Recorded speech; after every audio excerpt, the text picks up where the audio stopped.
nostra compagnia nello spazio di approfondimento dello CGIL del Veneto, e siccome ci troviamo a cavallo di due date che riguardano in modo particolare quello che è il sentiment importante del sindacato dei pensionati e non soltanto, 25 aprile e 1 maggio, sarà il 25 aprile la festa della liberazione, il primo tema che andremo ad affrontare insieme, ma portandolo non tanto e soltanto a un percorso, un excursus storico, la sua valenza eccetera, ma soprattutto che valore non solo simbolico ma attuale viene a rivestire oggi in questo contesto del tutto particolare.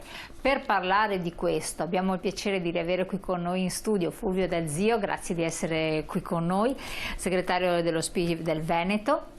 Ben arrivato segretario. Grazie e un saluto a tutti i telespettatori. Ben arrivata Irene Barrichello, che è dell'ANPI di Padova, grazie anche a lei, Associazione Nazionale dei Partigiani Italiani, giusto? Italia, esatto, buongiorno. Perfetto. E collegato via Zoom abbiamo il piacere di riavere qui con noi Tommaso Biancuzzi, coordinatore della rete degli studenti medi del Veneto. Ben arrivato anche a Tommaso. Buongiorno a tutti. Stiamo portando via tempo allo studio, periodo di esami o no? No, non ancora, non ancora. Non ancora, allora ci sentiamo la coscienza più leggera e rappresenta le nuove generazioni. Allora, Fulvio Dal Zio, cominciamo con lei per quel che riguarda l'inquadramento. Facciamo cultura, perché non diamo per scontato, certo che noi ci ascoltano tanti pensionati, tanti anziani, ma abbiamo scoperto che ci sono anche dei giovani che ci seguono, ancora di più perché magari abbiamo il traino del nostro coordinatore di Rete Studenti Medi. 25 aprile, festa della liberazione, ovvero per il sindacato cos'è?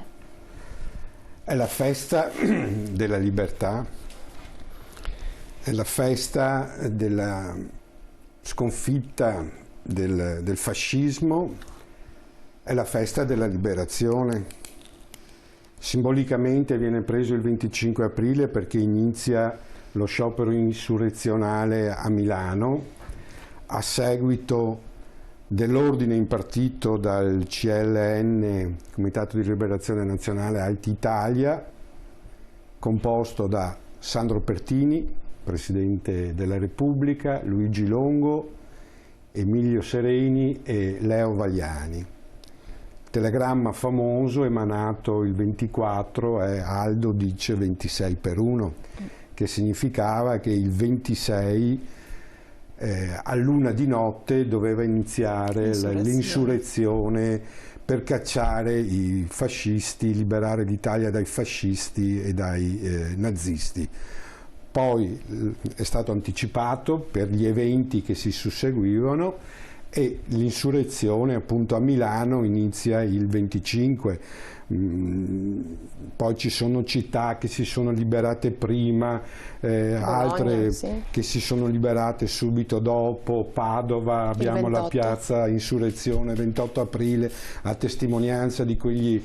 Piazza Insurrezione, eccolo lì, facciamo...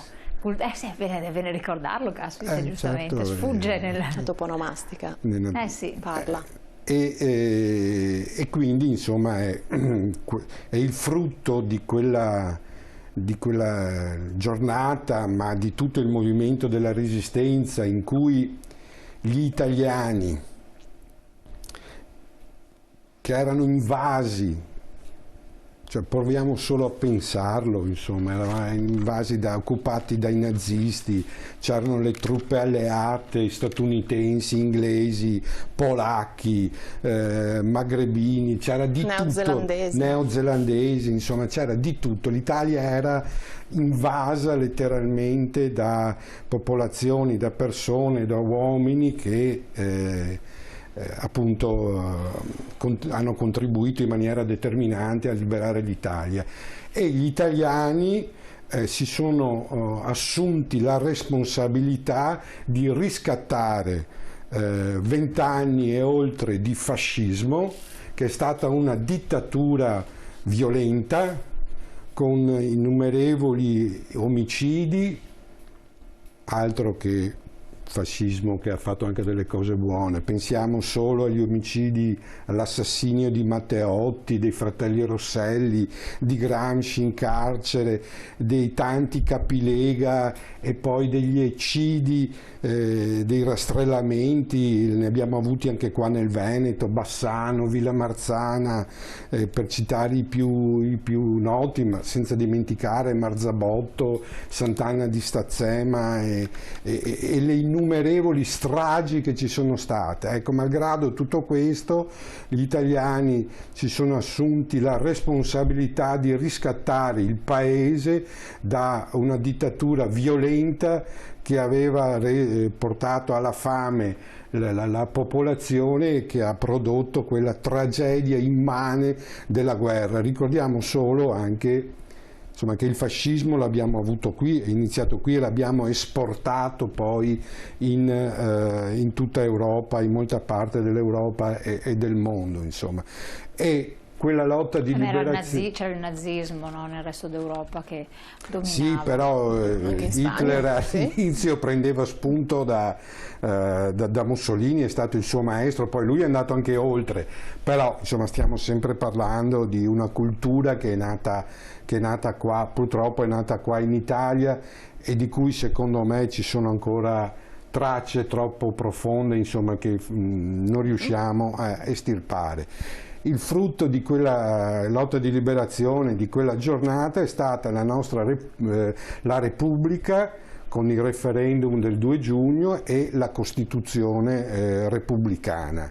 Mettiamo le locandine, anche chiedo dalla regia, mentre Fulvio D'Azio ci racconta questo, così le vediamo. Eccolo qua, il 25 aprile 2021. Costituzione che è un esempio, insomma, di diritti che riguarda, visto che stiamo passando un periodo anche particolare, purtroppo la pandemia, per esempio l'articolo 32 della nostra Costituzione, dove si cita testualmente che il diritto della salute è un diritto di tutti i cittadini di questo Paese, un diritto individuale ma anche un aspetto collettivo, perché la salute non si combatte solo sul piano individuale, ma è anche, come dire, un sistema in cui tutti devono fare la loro parte. Insomma, basta vedere quello che sta succedendo, appunto quello che sta producendo la pandemia. Insomma, quindi ecco, il collegamento, se vogliamo, e non è nemmeno forzato, è appunto questo fatto, insomma, la Costituzione. Però c'è anche la Repubblica Italiana è fondata sul lavoro, il primo dominante. Sì, l'Italia è una Repubblica democratica fondata sul lavoro. Guardate, per me il verbo, adesso Irene è anche una professoressa, mi può correggere, insomma, il verbo principale, il termine principale è fondata, cioè l'Italia, il paese Italia, la nazione Italia è una Repubblica 2 giugno democratica, quindi insomma, frutto della resistenza contro la dittatura fascista, fondata sul lavoro, cioè che l'architrave, il pilastro su cui si regge la Repubblica democratica è il lavoro. Perché questo? Perché il lavoro era sempre stato emarginato dalla vita democratica, dalla vita democratica, per modo di dire, insomma, ma dalla vita del nostro paese. Da questo punto di vista è emblematico il discorso che fa Concetto Marchesi all'inaugurazione dell'anno accademico del 43, del settembre 43, adesso il giorno preciso non lo ricordo, in cui per la prima volta è stato da poco inaugurato il 799esimo anno dell'anno accademico padovano. Lì eravamo intorno al 720esimo, adesso anche qui chiedo venia. Lui inaugura, dopo aver cacciato i fascisti dall'aula magna del Bo, inaugura l'anno accademico, ed era la prima volta che accadeva, nel nome del popolo lavoratore.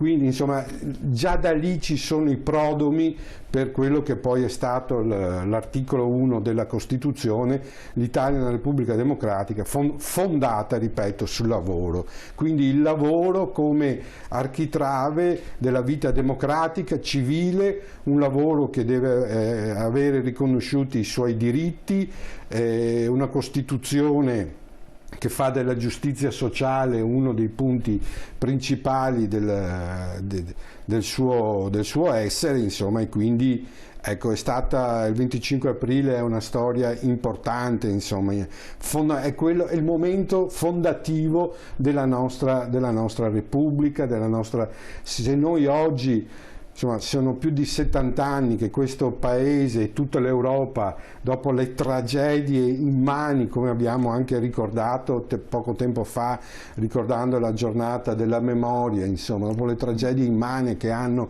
attraversato l'Europa è lo spazio dove da 70 anni non si combatte una guerra, dove c'è sviluppo, c'è benessere, ecco, quindi, malgrado poi tutte le contraddizioni, le disuguaglianze, insomma, però anche questo solo aspetto è giusto sottolineare e dare valore, ed è frutto di chi ha combattuto e si è assunto la responsabilità di riscattare l'Italia. È emblematico, se volete, anche quello che ha detto De Gasperi alla conferenza di pace di Parigi di poco tempo dopo, insomma, dove la sostanza era questo: tutto è contro di me, perché lui rappresentava l'Italia che aveva prodotto la guerra, ne è uscita sconfitta, quindi è tutto contro di me, gli stati vincitori, Francia, Gran Bretagna, Stati Uniti, però insomma lui era lì proprio e chiedeva, tra virgolette, benevolenza, ma è andato alla trattativa di pace proprio